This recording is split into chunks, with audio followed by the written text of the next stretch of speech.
এনসিকিউজি নিয়ে তো আজকে পর্যন্ত মানে আমরা যেভাবে চাচ্ছি সেটা অগ্রগতি হয়নি। জি। আপনি সাইড মিটিং করছেন, জাপানের সাথে কথা হয়েছে।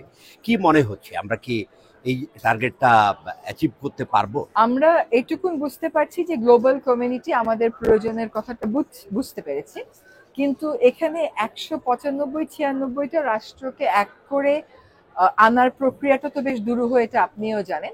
আমাদের তো এই লক্ষ্যে ছাড় দেওয়ার কোনো সুযোগ নাই, কাজে শেষ মুহূর্ত না আসা পর্যন্ত বলা যাবে না, যেহেতু আমরা এলডিসি এবং আমাদের যে নেগোসিয়েশন ব্লক G77 এবং চায়না, সেখানে একরকমের ঐক্যমত আছে।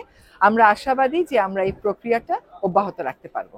না, যেটা আপনি রাইটলি দুদিন আগে পয়েন্ট আউট করেছেন যে আমাদের এনডিসি বাস্তবায়নের জন্য অ্যানুয়ালি দরকার $8.5 বিলিয়ন। আপনারা নিজেরা ইনভেস্টমেন্ট করছেন $3 বিলিয়ন মতন, আরো $5.5 বিলিয়ন বৈশ্বিক উৎস থেকে পেতে হবে যদি 30-এর মধ্যে আমাদের 176 বিলিয়ন ডলার জোগাড় করতে হয়। তো এটার বিষয়ে ইন্টারন্যাশনালি অর্থ প্রাপ্তির ব্যাপারে নতুন ভাবে কোনো উদ্যোগ নিচ্ছেন কি? নতুন ভাবে মানে বলা হচ্ছে যে এর আগে যখন 100 বিলিয়ন আমাদেরকে বলা হয়েছিল, ওটা আরোপ করে দেয়া হয়েছিল। আর এখন যে 1.3 ট্রিলিয়নের কথা বলা হচ্ছে, এটা বৈজ্ঞানিক তথ্য উপাত্ত ভিত্তিক। যেহেতু এটা বৈজ্ঞানিক তথ্য উপাত্ত ভিত্তিক, কাজে এই টাকাটুকুন আমাদেরকে দিতে হবে। শুধুমাত্র যে টাকার অঙ্কে নতুন পরিমাণের কথা বলা হচ্ছে তা না, পদ্ধতির কথা বলা হচ্ছে, যেগুলো জাতিসংঘের যে উইন্ডোগুলো আছে সেগুলোর মাধ্যমে আসুক, মাল্টিল্যাটারাল ডেভেলপমেন্ট ব্যাংকের মাধ্যমে না আসুক, কারণ তারা তো রেভিনিউ ওরিয়েন্টেড। এবং এখানে আরেকটা কথা বলা হচ্ছে যে এগুলো পাবলিক সোর্স থেকে আসুক, এগুলো প্রাইভেট সোর্স থেকে না।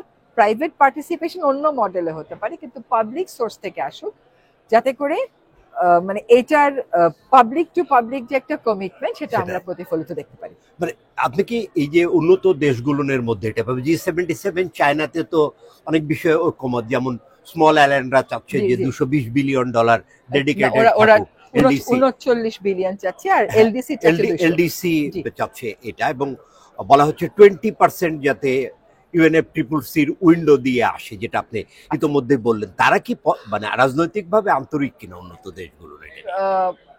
তাদের জনগোষ্ঠীর প্রতি তাদের একটা কমিটমেন্ট থেকে তো তারা এই নেগোসিয়েশনে এসেছে, কাজে আন্তরিক না এই কথাটা বলা যাচ্ছে না। এখন আমি এখন কি পাবো বনাম আমি আগামী 5 বছরের জন্য কি পাবো, এই সমস্ত বিষয়ে যে এখন পাওয়াটাই জরুরি নাকি 5 বছরের জন্য একবারে পাওয়াটা জরুরি, সেগুলো বিষয়ে এখন আলোচনা চলছে।